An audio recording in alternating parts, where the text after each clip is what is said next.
Bagi kita semua, saya ingin membagikan renungan singkat bagi kita yang terambil dari Lukas pasal yang ke-19 ayat 1 sampai dengan 10. Tapi saya akan membacakannya bagi kita ayat yang ke-10. Demikianlah firman Tuhan.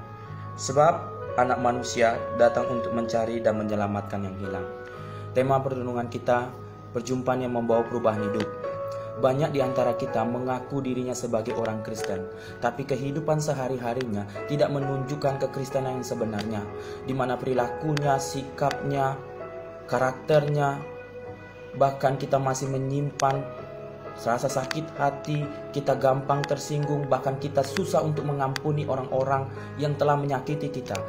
Maupun perkataan-perkataan yang sering kita lontarkan, perkataan-perkataan yang tidak membangun orang lain, perkataan-perkataan yang menyakitkan hati orang lain. Ini menunjukkan bahwa kita Kristen hanya secara KTP, tapi kita bukan Kristen yang mengalami perjumpaan dengan Tuhan secara pribadi. Karena orang yang mengalami perjumpaan dengan Tuhan, hidupnya diubahkan. Hal juga yang terjadi di dalam kehidupan Zakeus, di mana Zakeus dalam bahasa Ibrani arti namanya Zakai, yang kalau diterjemahkan dalam bahasa Indonesia bersih dan jujur. Tapi kehidupan Zakeus tidak sesuai dengan namanya. Ia merampas milik orang Israel, ia melakukan kekejian, bahkan yang seharusnya ia membantu rakyatnya, tapi ia menyusahkan bangsanya sendiri. Tapi ketika Allah bertemu dengan dia secara pribadi, Zakeus diubahkan secara totalitasnya. Dan ini juga yang menjadi pelajaran bagi kita. Perjumpaan yang membawa perubahan hidup itu mengingatkan kita yang pertama, Allah sendirilah yang mempunyai inisiatif untuk mengadakan perubahan di dalam hidup Zakeus. Kita lihat di ayat yang pertama bahwa Yesus masuk ke kota Yeriko dan berjalan terus melintasi kota ini. Ini menunjukkan bahwa Allah lah yang memulai idenya untuk mengubahkan hidup Zakeus. Bukan karena Zakeus punya jabatan, bukan Zakeus punya uang yang banyak, tapi Zakeus berharga di hadapan Allah.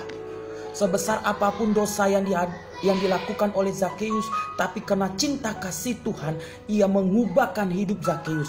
Demikian juga kita, sebesar apapun dosa kita, kalau kita mau datang dan Tuhan juga mau mengubahkan hidup kita.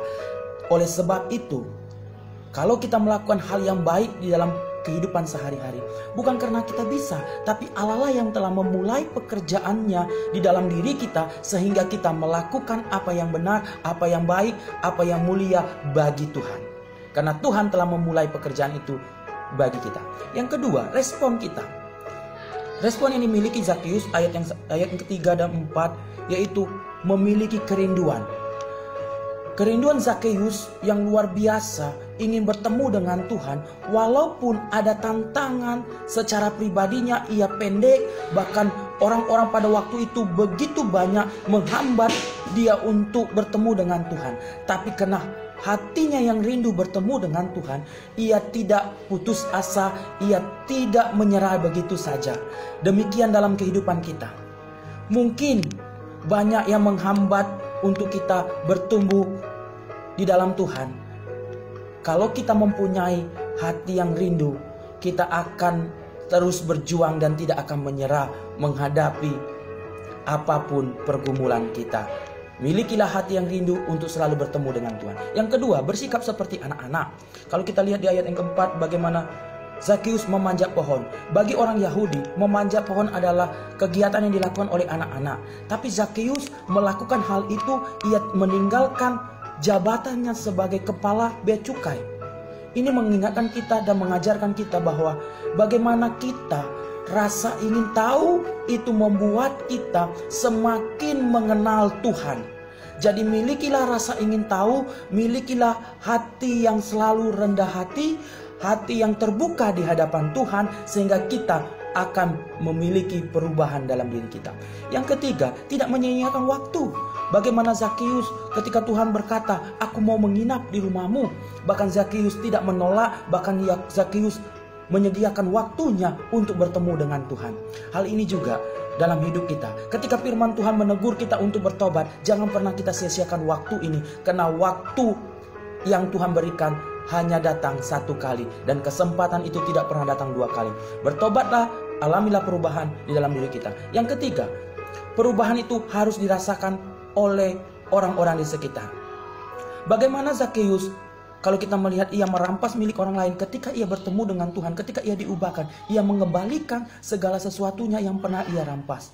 Dan pertobatannya bisa dirasakan. Jadi, kalau kita mengatakan kita bertobat, tapi orang lain tidak merasakan pertobatan kita, berarti pertobatan kita perlu dipertanyakan.